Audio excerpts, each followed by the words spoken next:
You must have observed cranes lifting heavy iron scraps in scrapyard.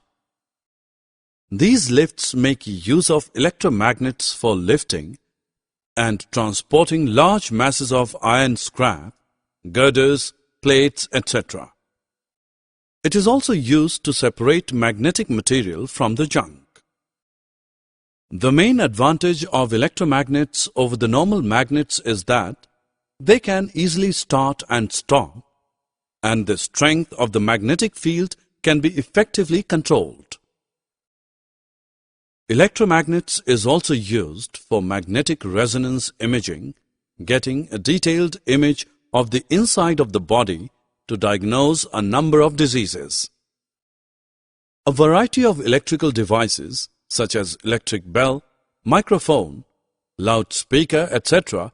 make use of electromagnet.